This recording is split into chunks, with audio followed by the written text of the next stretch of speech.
Thank you so much, Brother Eric, and welcome everyone to our Thursday evening session. And I promise you it's going to be a very, very warm and interesting discussion of nonviolence. We have a special guest that some of you may remember. Sister Tina has appeared with us on Thursday night sessions before, and I had the pleasure of emceeing for her. I guess it was a few years ago. Was it during COVID or was it before? No, I guess it was before. it? Okay, well, we have a very interesting discussion. As you know, the theme for this month, everyone, is nonviolence in action. And tonight's topic is nonviolent communication, which means we're not just talking about war and the big bombs. We're talking about perhaps nonviolence in our own living rooms, in our kitchens, in the way we behave toward one another. And Sister Tina is going to fill us in on all that pretty soon. I know that I do believe that Michelle, the MC I alternate with, the sister I alternate with, mentioned to you, I think last week, that October 2nd, Sunday, October 2nd, was designated by the United Nations the International Day of Nonviolence. And it also happens to be, and that's why they chose it, Mahatma Gandhi's birthday. And we all know that he represented peace, peacefulness, and that goes very, very deep into why we're here this evening. Gandhi believed, and this is a quote, that nonviolence is the greatest force at the disposal of mankind. Now, I will tell you, I'm old enough to remember demonstrations in the 60s and 70s, peaceful demonstrations, a lot of them having to do with civil rights. There was Martin Luther King, the peaceful activist, versus Malcolm X and other people who believed in fighting for a cause no matter what it took. And I think that it was very clear that nonviolence meant not dropping bombs, not killing people. Some people even subscribe to vegetarianism because they believe they don't want to be cruel to animals. But the UN has grabbed hold of this whole concept. And we here tonight, and I know Sister Tina will take this on a whole other dimension, as the meditation mentioned, of how can we be nonviolent even in our thoughts, even in our personal responsibilities to each other. So you're going to walk away tonight, I think, with a whole new definition of nonviolence. The whole thing, there's a wonderful quote that the UN really designated this day in a desire to secure a culture of peace, tolerance, understanding, and nonviolence. Nonviolence means avoiding injury to anything on earth in thought, word, or deed. This is a quote from Gandhi. And that the UN believes that Gandhi and Dr. King believe that the words love and peace could be misused as a reason to use violence, which is kind of ironic. And they called the use of this word clumsy. We use this word to talk about here a new way of life, a spiritual way of life. And before I introduce Sister Tina to take this discussion to skyrocket, I would like to tell you a little bit about her. Some of you may know that Sister Tina has come to join us at Harmony House, and she lives here now. And she's serving right here out of Great Neck, New York, for those of you who are local. She has a Ph.D. in biological science and has worked for many years as a research scientist in an academic setting. She's currently, she's been practicing RajaYoga meditation for 24 years. And she, here at Harmony House, she continues to facilitate a variety of workshops. I've been lucky enough to attend many of them, and meditation courses. And she just loves, I know she loves life. Her energy is wonderful. And she loves to rediscover, as she said, her inner strengths and ability, and to apply spiritual concepts to practical life experiences. And as she said, in order to stay in the dignity and peace that we all really come from, that is innately our gift. And so without further ado, I would like to bring Sister Tina to all of you this evening. Om Shanti. And thank you for coming to us tonight. It wasn't a very long walk, though. We know that. Good evening, everyone. Greetings of peace. Thank you, Louis. I think you say it so nicely that what really non-violence is, and I love the quote that you mentioned about Gandhi.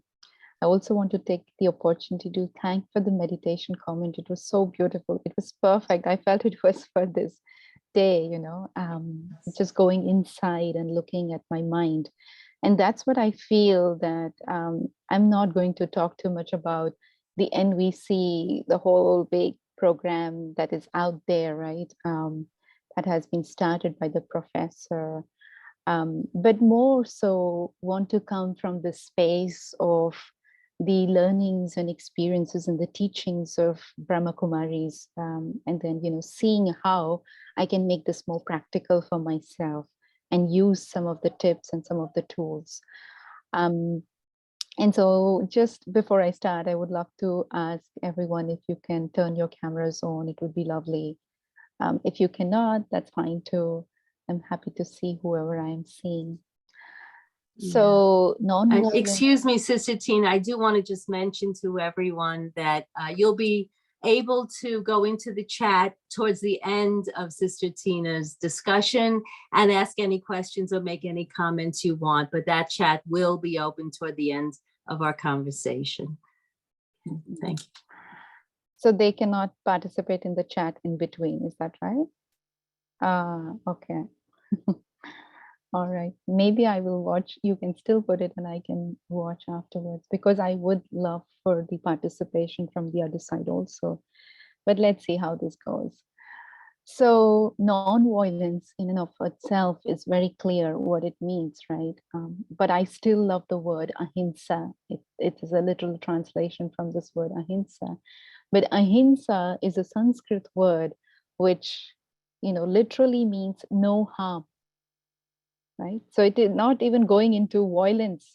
It is very, very deeper than violence. Violence is much more like on the superficial, what you see of killing and hurting and torturing people, right?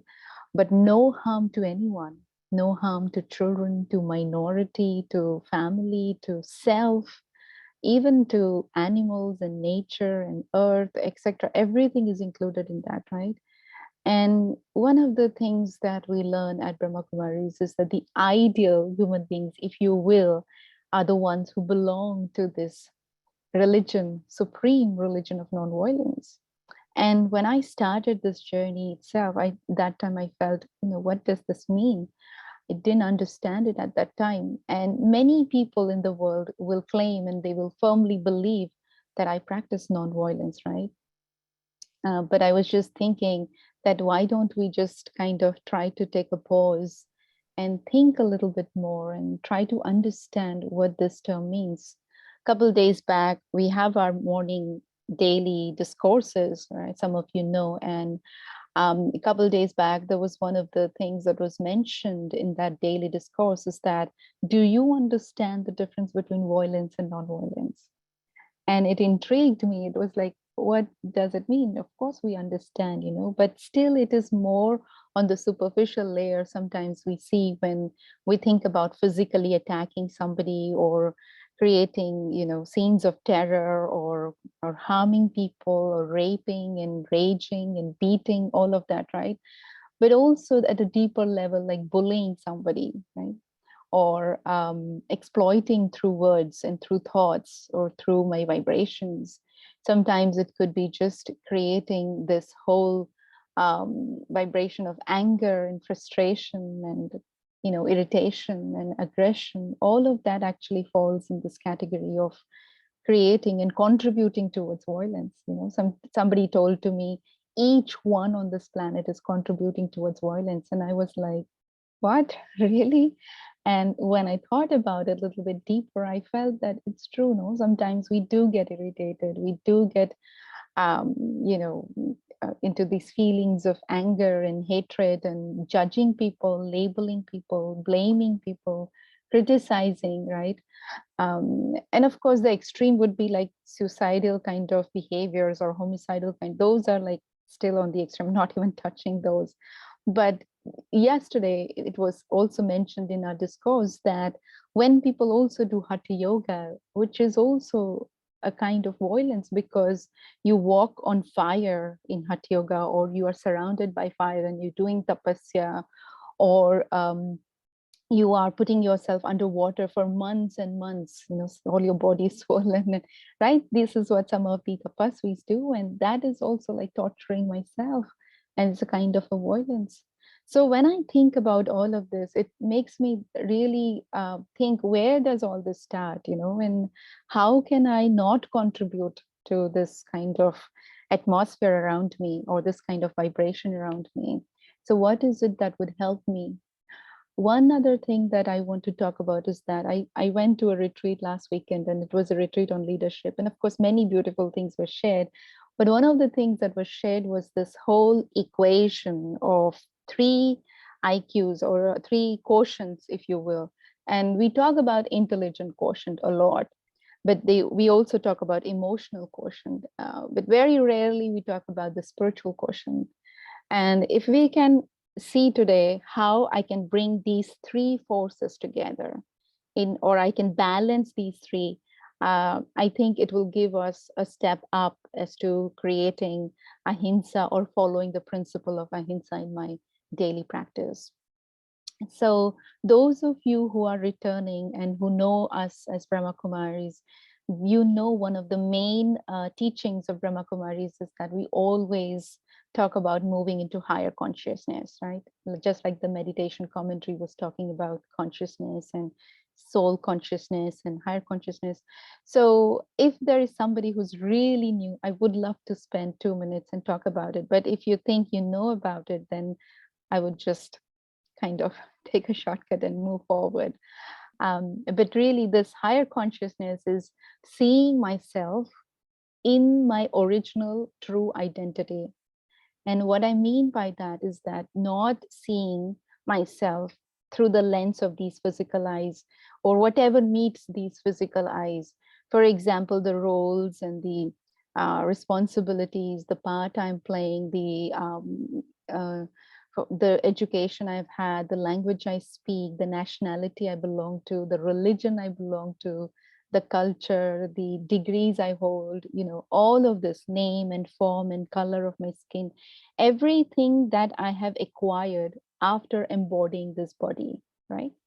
But let's say, even if I peel all those layers out, right, what remains is that imperishable truth, right? The identity, the sentient being that never loses itself. And that is what I'm calling as the higher consciousness. We sometimes refer to as soul consciousness. And we talk a lot about this, that when I'm seeing myself and seeing others in this consciousness, then very naturally I'm able to emerge love and respect for all. And only when I have respect for all, I will not harm anyone, right? And recently, I then came across, just a couple of days back, I came across this quote in a magazine, which comes from this book called Nonviolence, The Transforming Power by Amit Ray. And he mentions in that compassion is the signature of higher consciousness. And non-violence is the tool to evolve into that higher consciousness. And so it made me think that, yes, we want to practice this higher consciousness, and we are trying to, you know, be soul conscious. But of course, nobody of us is completely there yet, right? And we're still trying to see, how can I maintain this consciousness? Moving into that space is easy. I can say that from my own practice, that in 1 second I can become soul conscious. But then, do I stay there all the time? The answer is no, right? And so if I want to maintain that consciousness for a long period of time, it says that I need compassion.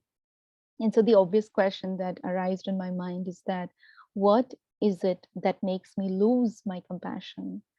Or in other words, you can say, what is it that will allow me to keep my compassion?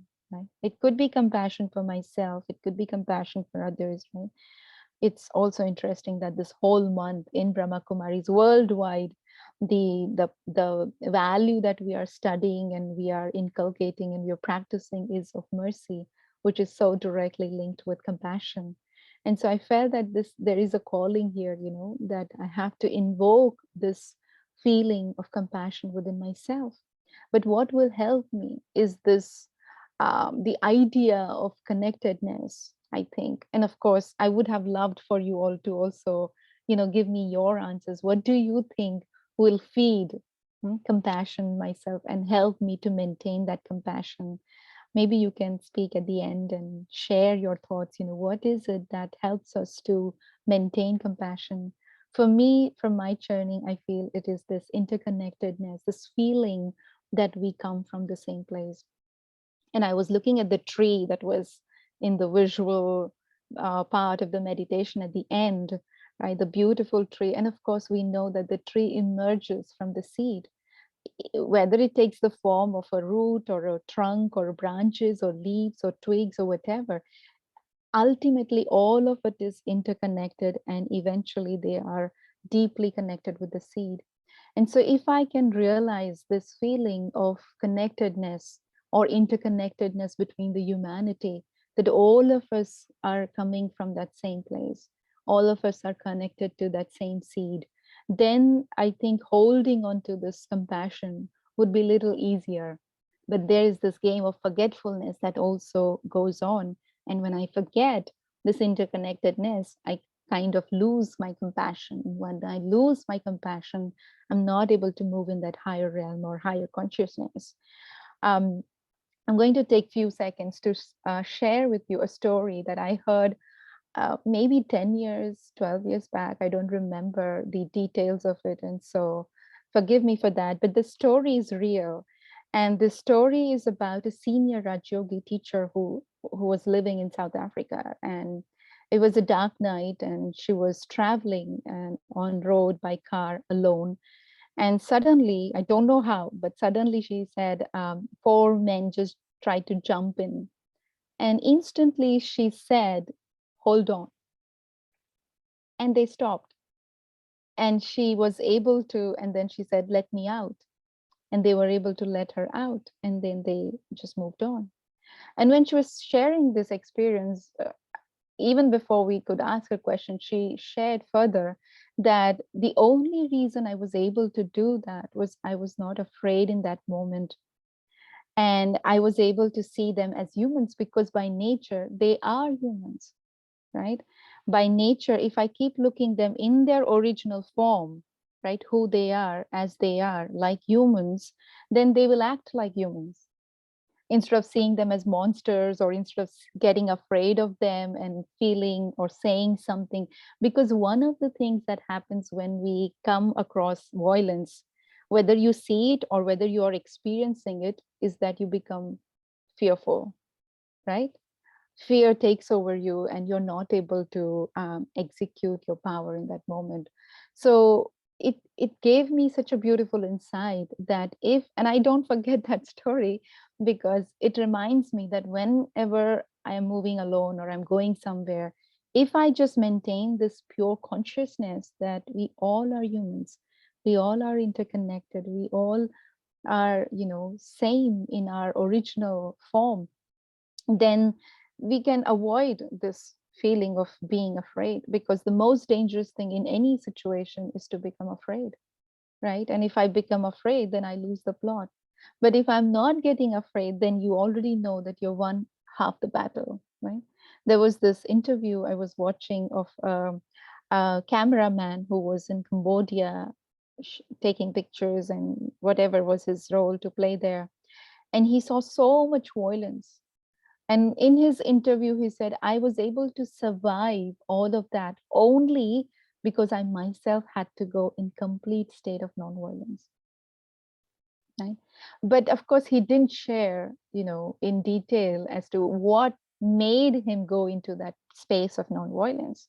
But we understand that now that if there is compassion for them, whatever they're doing, whatever they're acting like, or there is a need underlying there, right? And one of the feelings that I personally feel is that if I kind of know how I'm feeling, I can be able to change it or shift it. But to know the feeling is not very easy.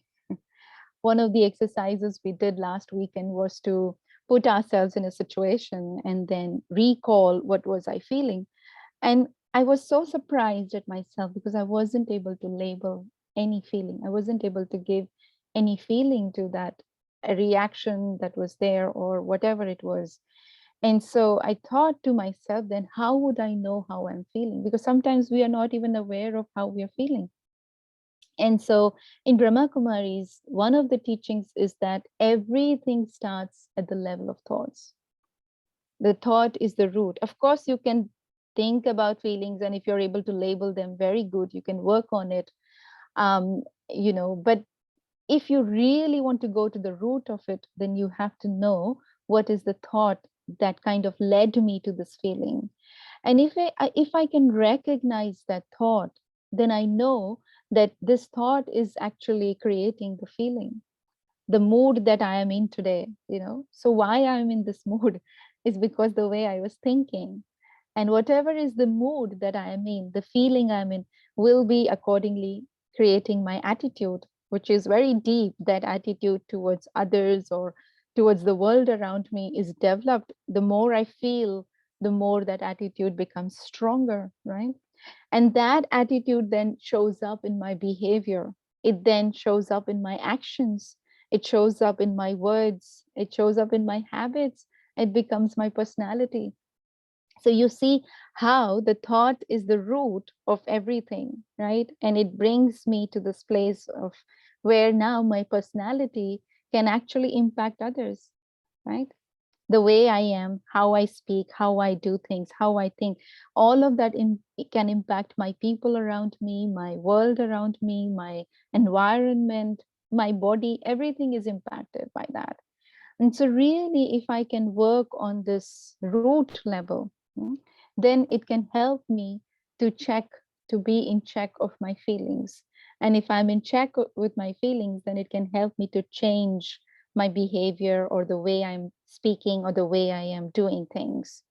And so with this, I would love to take you through an exercise, if you will, right? So if you're ready, we can start. Yeah. Let's just visualize a scenario. It could be any scenario where you are communicating with someone. This someone could be your friend, could be your sibling, could be your relative, could be your colleague, could be your neighbor, friend, anyone. Doesn't matter. Just recall and visualize that communication that happened between you and them.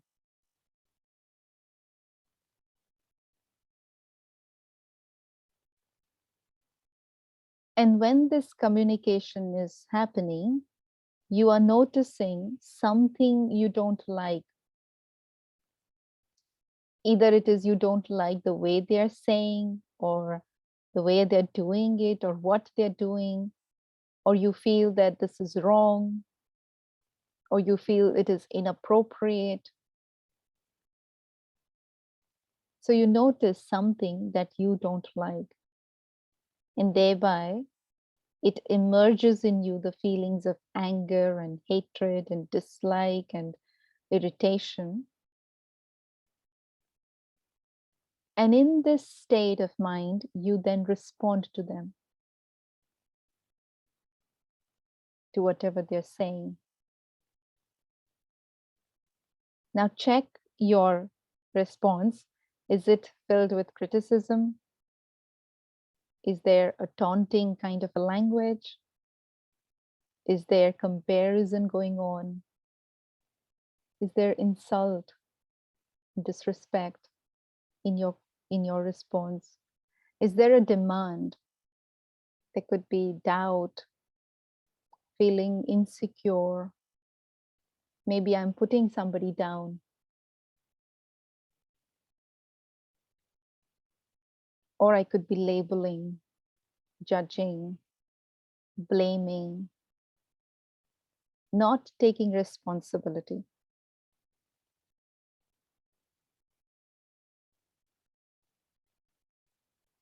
So how did you feel? Only two options you have, low energy or high energy. Did you feel low energy or high energy?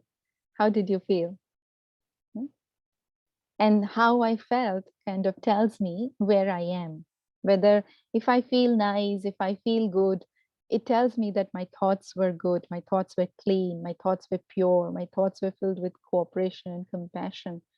But if my thoughts are coming from the space of ego and anger and jealousy and hatred and comparison and competition and all of that, then I know I don't feel very good. It doesn't give me a nice feeling. I feel low energy, right? So now that you understand thoughts, so let's revise this again.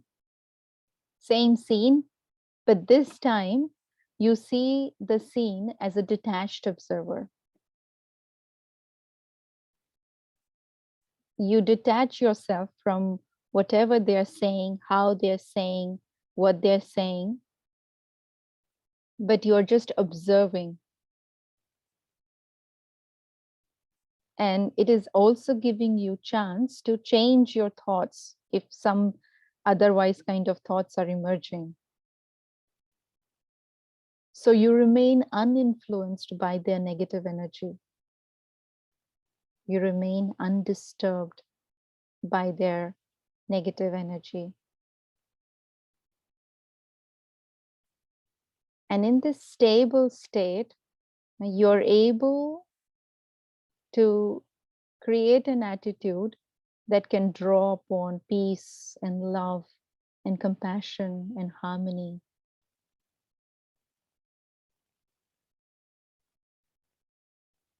Attitude that enables you to draw upon peace, love, harmony, compassion, cooperation, right? And so therefore now you hold compassion for their behavior or their personality traits that you're seeing.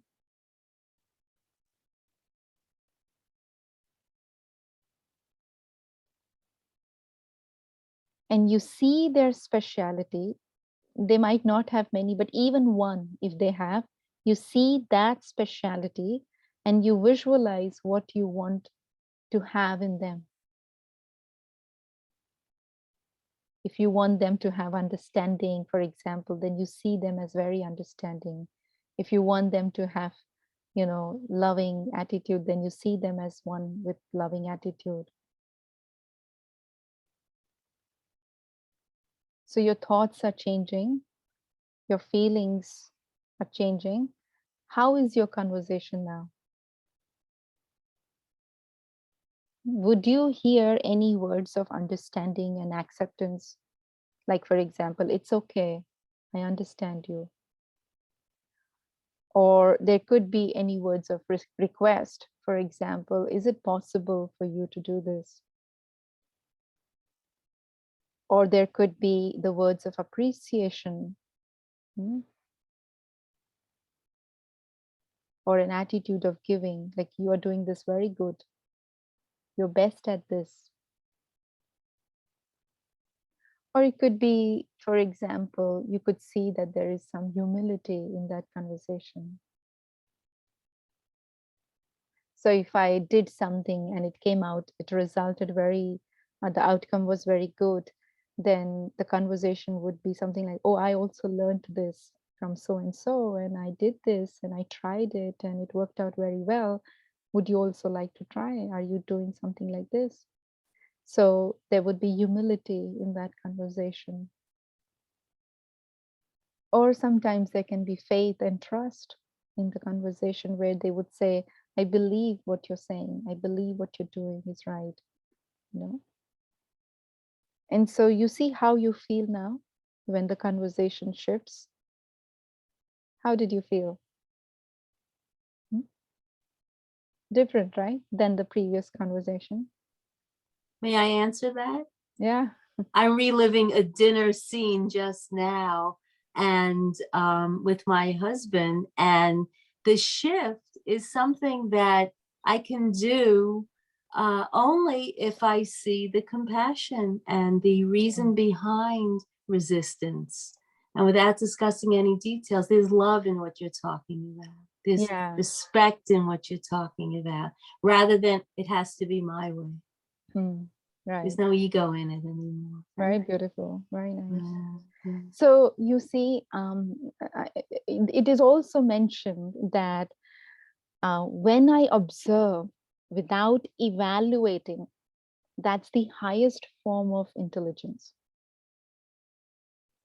I am observing, but I'm not judging, or I'm not labeling already, or I'm not coming to a conclusion of what's happening around me, why it's happening. I'm taking my time, I'm observing, I'm just looking inside what I am going through, and then I look outside. So observing, and this is the first step of our meditation, right? Where we observe ourselves residing in this body as the sentient being, very powerful entity, right? Yet we completely detach ourselves from the consciousness of the body, from everything that is acquired on the outside. And I see myself from that different lens. So there is sincerity and honesty in this practice of being a detached observer. I'm able to give myself time and space to look at how I am feeling and check myself rather than check what others are feeling or what others are doing, right? So meditation, where the awareness is brought towards the self, this is kind of being detached observers, right? When I'm able to detach myself completely and observe without evaluating, that's the highest form of IQ, right? And then the highest form of EQ will come, it will follow, because you would understand how you're feeling in that moment. You will be able to observe how you're feeling inside, right? The non-violence kind of you understood a little bit. Communication, on the other hand, is also many different realms it has. And of course, in a very broader perspective, if you see, they tell it's the verbal communication and the non-verbal communication, right? Which can include communication through words, communication through actions, communication through vibrations, communication through attitude, through feelings, through words, through thoughts. All of that is included in that. And then the third aspect of this is listening. Listening is also a big thing, right? One other thing I was asking myself is, how do I sustain this compassion? Connectedness is one thing I came up with, but also I felt that sometimes I am very clear in my conversation, and I tell the person, this is what I observe, this is what I need, this is my request to you, can you please do this? And still, sometimes it is not heard. And so in that moment, I was asking this brother, where we did the retreat last time on leadership, that even when I have said my need, what it is, what I want, I have requested it out loud, clear, sometimes it is not taken into consideration. And that's when he said empathy is needed. That's where I have to listen carefully and understand what this person needs from me, rather than what I need from them. Right? And so empathy helps me to sustain my compassion also, to sustain this stage where I don't give up. Oh, I have said everything, I'm practicing this NVC and nothing is working. So instead of giving up, you then hold on to empathy. That's where empathy comes into picture, and you draw upon your inner qualities, you maintain your self-respect, and you work from that space, rather than thinking that this person is not going to change or they don't understand. Again, that can, if we have done everything in the right way and still it's not working, then we could go into this defeated kind of a mode, right? Feeling low. But what this brother was saying, that instead you sustain this and you can do it with empathy. Just understand, because one of the most significant tools in communication or in building trust and rapport is listening, right? But then people who talk and talk and talk and talk, thinking that you're actually empowering the other person, you don't realize that you're actually making the other person feel less important, making the other person feel not respected in that moment, right? And I'm sorry I'm doing that right now, I feel, but I hope I'm going to listen to you. I will have a chance to listen to you, because for many people, listening is a burden, right? Especially those who like to talk and want to talk and just know to talk. It's a burden. But in this morning class, we had the sister who was sharing this quote that you cannot shake hands with clenched fist, right? Similarly, you cannot build a relationship if it's monologue. If you want to build a relationship, if you want to have trust, if you want to have a rapport, you have to communicate. No, it is a two-way thing. I say something and I also listen something. And so that really helps me as well. So we saw how if I'm observing my thoughts, my feelings, and I am coming from that space of understanding and listening through empathy, then all of this coming together can help me to reflect on the conversation. Of course, I'm not saying I'm an expert in this or I have all achieved everything and you will be able to do everything. It's not like one recipe for everything, but you try some of these things and use some of these things and see how it can help you. Maybe you might still lose yourself in that heated conversation that's going on, and you might not be able to keep your peace, and it's okay. At least you have the tool that you can reflect on the conversation that didn't go very well. Or you wouldn't underestimate the value of preparing yourself beforehand, before you enter into a meeting or into a conversation, right? You need to give yourself some time to prepare. How am I going to talk to this person so that they can understand or they can hear me? Because the message that I'm conveying comes from that pure intent that my message should not do any harm. That's the pure intent I carry, right? The message I'm conveying to you or to anyone is from this pure intent that it does not cause any harm. And also similarly, the message that is coming is from this pure intent of no harm that someone else is trying to bring to me. So if I can have this pure intent, right, this pure feeling that this conversation is for the best of both of us, for the best interest, so then it can help us to create a communication which is very easy and beneficial, right? So if you see that the consciousness, the inner core, the being that I'm calling the soul, is the one that actually draws upon this intention, it feeds from this place. And then when I am in that consciousness, I'm able to help myself the way I feel, and I'm able to help others the way they feel. I'm able to create communication strategies that will help all of us to bring this or to practice this principle of non-violence in a very practical way, without hurting, without wounding each other's heart, without causing pain to our loved ones, right? That's not our intention, right?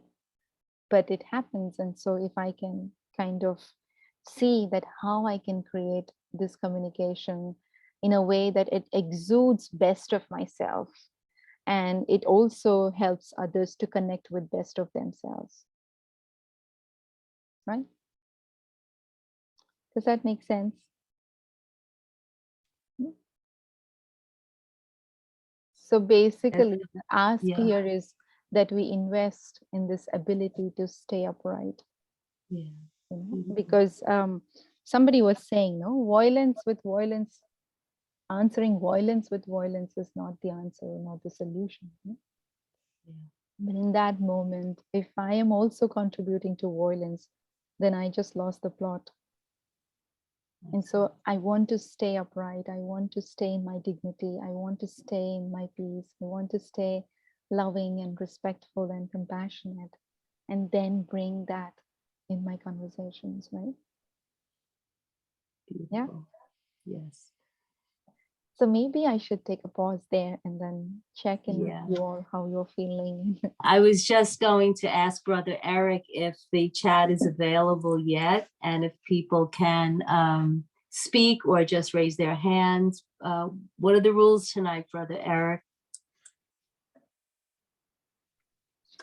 They should be able to chat. We're going to open that up. Sometimes it's a little distracting for the speaker. So at this time, they should be able to communicate with Sister Tina and yourself. And so if there's any questions or comments or thoughts based on what she was saying, I'm sure she'd be happy to hear that and respond. So they can speak or just write? Right. Okay. All right. Everyone got that. So while we're waiting for people to write, I want to go back, if I may, and ask the first question or make the first comment. You spoke about fear. I was really intrigued by this fear that overtakes us, and that in the moment that we have fear, we have no power. And then about 20 minutes later, you're talking about having that pure intent, and the message should not cause any harm. And we had that wonderful exercise where we have one attitude and then we release.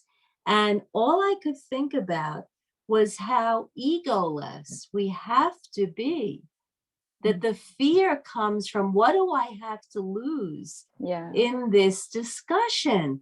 And there has to be some perceived threat to my dignity or self-esteem. I have to be right. You have. So what you're asking us to do is not blame the outside world or conditions for our inability to be nonviolent. And you're really asking that if we can center, if we can make that shift, which it was small. I didn't have this fisticuff fight with my husband at all, but it was, again, another predictable thing where he's saying, let's do this. Oh, maybe we shouldn't. And I go right into, let's just do it, and how much more gentle it would have been if he had felt understood and not just judged in that moment. And actually, I think I got my way. He's planning it right now as I speak here. But I think that it's such a wonderful thing to do what you call detaching, what we say around here, detaching. But what am I detaching from? I'm detaching from that ego. All those little voices telling me, well, where do I stand and how am I doing? To be able to be conscious of the other. And that's high. That's the highest form. Maintaining dignity. Somebody said to me, gratitude acts as a nectar that can dissolve the hard shell of ego. So if I can actually just look at their speciality, like I was saying, what is the speciality that this person has? And then you invoke that quality that you want to see in them, and you come from that space of understanding yourself, then I think the other person can also understand you. I remember one time, this is back when I was in India, some 20 years or something like that. I was a college student, and for some reason or the other, I would always get like 2-3 minutes late. But I was a good student and I always had very high grades. And so one day from nowhere, my teacher said in front of the whole class that, what do you think of yourself? Just because you come first in the class, you can come late in the class. And I felt very bad in the moment. But of course, in India, at least, there is this culture where you don't back answer or you don't tell anything. Because sometimes even when I used to start early, maybe that same day my tire would get punctured. It would ride a scooter and things like that, or something would happen. And so I felt a little bit like, you didn't even ask me, why I was late. And you just judged me and you said in front of the whole class. So I was feeling very bad, and I was very new in meditation, very new student of RajaYoga. So I went to my spiritual teacher and I said to her, this is what happened and what should I do? And she said, what did you think? How did you respond? I said I couldn't respond anything because I couldn't say anything because that's not the culture to say something. And then she said, okay, but at least have good wishes for her, because I didn't have very elevated vision of her, or I didn't have respect for her in that moment. I actually was also inside, even though not through my words, inside, I was labeling her that she is not thinking, she doesn't understand me, she's not being compassionate, whatever. And then when she said to me, practice having good thoughts for her and check your own thoughts and see how you will do, then actually I did that for 7 days. I practiced very elevated thoughts, and I just said that she's very understanding, she knows me very well, maybe she didn't have a good day. And then I saw after 7 days she actually apologized to me. And she said, I should have asked you. I know this is not the right way of me talking in the class. But this thing, this experience also teaches me in a way that sometimes if I am not looking at myself and just reacting to the outside, then it does not empower me. It does not empower me, and I don't help others also to be an observer of themselves and to check their own feelings, right? Sure. So I had a very good relationship, and I still have. So it's not that your relationship is not good and that's why you have those kinds of communication. Sometimes the relationship is very good and still some communications can be like that, right? So you just have to still tap into your inner self, go inside, look at yourself, and then come from that pure space. Are you able to make that shift more easily now that you've had the training and the experience? Trying to give our audience some hope here, I think the practice of RajaYoga definitely helps, at least. But of course, like I said in the beginning itself, I'm not pro at it. You should ask Sister Anjani. Sometimes I also react, and sometimes I also say things. But I am trying to be more understanding and, trying to be more gentle in the ways, because I'm also very straightforward. For me, honesty is such a big thing. So then when I see little something, I kind of feel, but again, that is not using wisdom, right? In that moment. But later I understand and I will check myself and I will always think, what could I have said, or how could I have said this, Because the point that I'm making is not wrong, but sometimes the way I say is also very important, right? How how Yeah. you say and how you do is so important. So Yeah. it's still a practice, and I'm still working towards it, but it's getting better and better. You will feel it. I had an experience as recently as yesterday with someone who's a rather difficult person, will take things very personally and feel offended when it was never the intent. And what I realized, the first thing I like to do is nothing. And not respond, which instead of blurting, that gives me that pause. Just, I don't have to respond immediately. But then what I realized, and it took me thinking about all night and this morning, the shift that I'm able to make now in my better moments is to really not have to win an argument. And that's coming back to the ego, I guess. It's not about she's wrong, I'm right. And she was totally inappropriate, and other people were embarrassed by her behavior. But it didn't matter. It was because I come here to the Brahma Kumar, it's no longer an incidence of I'm right, she's wrong. It becomes, if I in any way contributed to her saying what she did, then I have to learn to be respectful of her, because I'm responsible for her karma as well as mine. There's a time when I have to know that something I say may cause someone to react violently. So I'm responsible for that action also. And even if I didn't mean to cause it, once I know a person, I have to, and this is what I want to do to keep peace. I want to be able to think, how will someone respond before I react? You know? And that's where Yeah. the whole thing of impacting the environment and impacting people around me and impacting the world, right, through my thoughts, it comes into picture. So that's where it was like you're contributing to violence in everyday Yeah. life, you know. Yeah. So I don't want to do that, right? I don't want No. to be a contributor of violence. So since I heard that line, I felt that I have to be so much more Yeah. attentive and careful. And you talked about subtle ways to do that. We are violent in subtle ways. We don't, just because we don't have a knife Yeah, doesn't mean that we're not going to harm. right. Yeah. Because Yeah. sometimes I might say something and that would create a scar on your heart for the whole life. Yeah. Maybe, you know, of course I won't do that. But I'm just saying sometimes people say things, right? They say, no, your tongue is the biggest sword that you carry. The way you can hurt with your tongue, you wouldn't hurt even with real sword. So we have to be mindful of how we think, especially the way I think can really help me to come to the place of way I act in a very respectful and compassionate way. Yeah. So would you like to talk a little bit more about violence to oneself?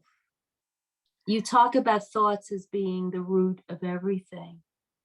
Yeah, my Yeah. thoughts also impact every cell of my body. So my thoughts actually can also cause harm to me if they're not very positive and clean and pure thoughts, right? And so if I am thinking in a negative way, or if I'm criticizing myself, or I'm not good enough, I'm comparing myself, I am trying to compete with somebody, this is all very coming from a space of negative thoughts, right? Not very elevated thoughts. Right.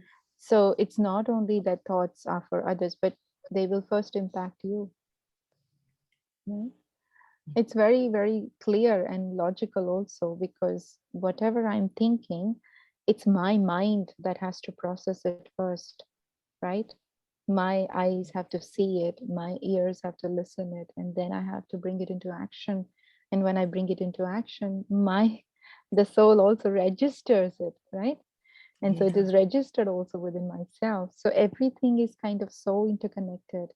It impacts my body. You can see from somebody's face how they're thinking, right? From the face, you can tell a lot what is going on inside of them, right? Absolutely. And so everything shows up on your body, on your face, on your skin, on your health. It shows up. Yeah. The way And you touched on the power of the vibrational energy. Yeah. And how it can change the atmosphere in a room. We just know, children know. Yeah. Children know before they have language, I think. Right. They can sense the You can lie to them with your words. You can say, no, everything's up. They feel and they sense. Animals, children. Yeah. Yeah, very good. Well, do we have any questions from the audience at this point? I don't see anything in the chat or comments. Oh, here's one. Can you see that, Sister Tina? I can't see. Okay. Sherry would like to say, yes, I like to say to the person, you could be right, instead of me saying or feeling I'm right, and he or she is wrong. Would I rather be right or happy? Happy, of course. Thank you, Sherry. Okay. So, well, believe it or not, we're coming close to the end of our beautiful nonviolent hour. And of course, you know, I'm going to ask if you want to do a little meditative commentary. Yeah. For us. Sure. Okay. Thank you, everyone. I can see Anita, Kajal, Jane, Ramesh, and Shubhan. I don't know if I pronounced your name right. but lovely to see you all and everyone else who's present here. Sure. I hope this is a little bit helpful. Of course, like I said, it's not one recipe for all, but take what you feel might help you and then build on it. Create your own tools, create your own recipe, and see in my conversations with this particular person what will help me, right? So let's do a little small meditation.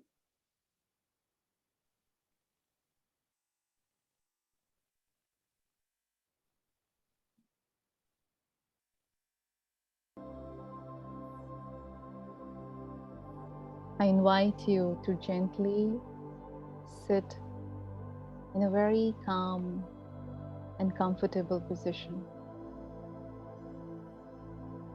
Wherever you are, let everything settle around you.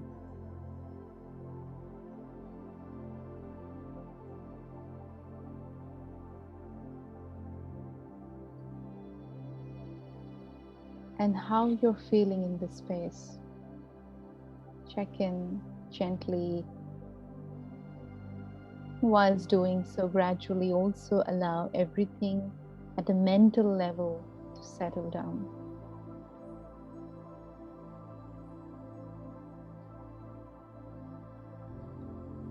And as you become quiet inside, as you step inwards, see all the thoughts slowly dissipating.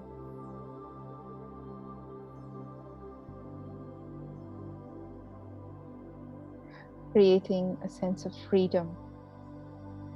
Notice that you're becoming more alert, more aware, more conscious to the present.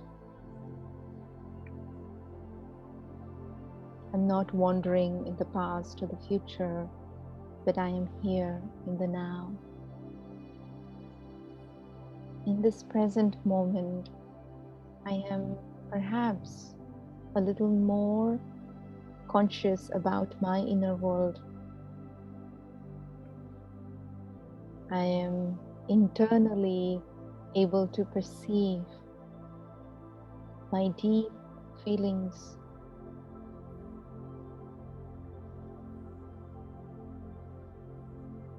I'm able to observe myself.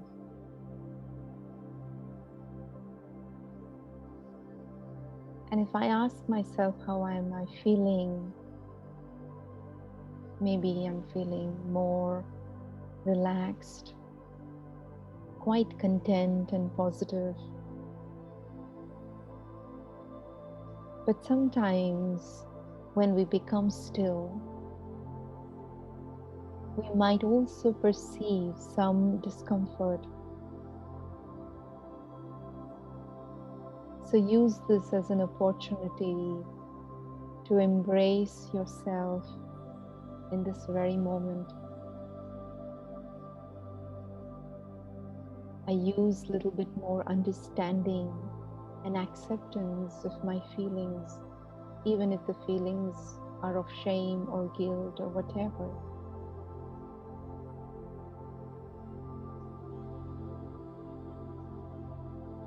The more I'm able to bring acceptance and compassion to the surface,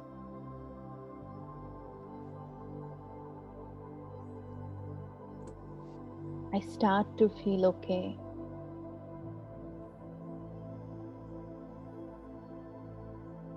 It brings trust that all my needs would be fulfilled.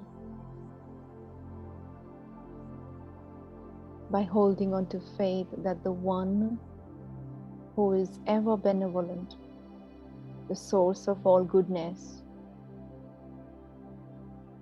I have support.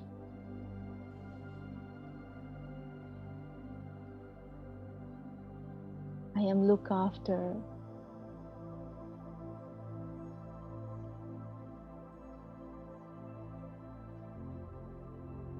So connect with the source energy and know that everything that the soul needs can be fulfilled by this beautiful connection with the one who is ever compassionate, ever merciful.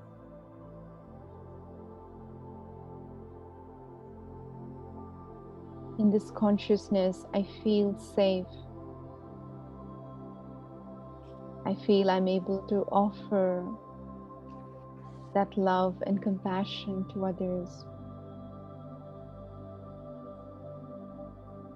So let me just pause in my daily practices where I accept whatever as is. I'm able to trust that I am being supported. I am being understood. And I know my capacity to give compassion and empathy to all my relationships. I have within me.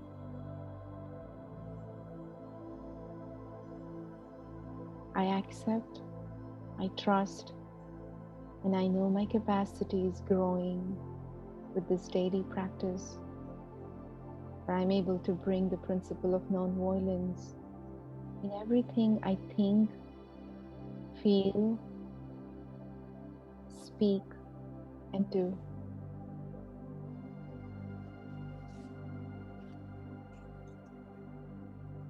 Om Shanti.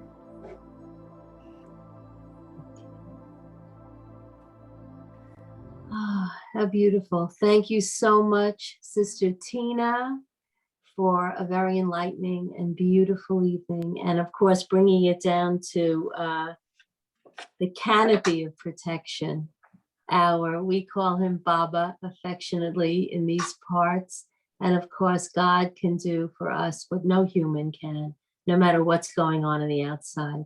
So thank you again. I would like to tell everyone that we have a very special guest next week, and I will be emceeing again instead of alternating with Sister Michelle, because our guest is Sister Michelle. And it's my privilege to MC for her for the very first time in all the years we've been doing this. And she herself has been very active with Peace in the Park. Some of you may have attended, and various things, because she is a very political person. And I can't wait to hear what she has to say about nonviolence next week. So do join us for Sister Michelle. And thank you for coming this evening. Om Shanti. Thank you, Brother Eric, so much. Om Shanti, everyone. Thank you for attending. See you next week. Thank you, Sister Tina. Always a pleasure, Louise. And great to have everyone here. May you use your nonviolence all week, all life, forever. Thanks, everyone. Om Shanti. Om Shanti. Om Thank you, everyone. Shanti. Om Shanti. Good everyone. night. Good night. Nice to see your faces, some of you. Yeah. Mm.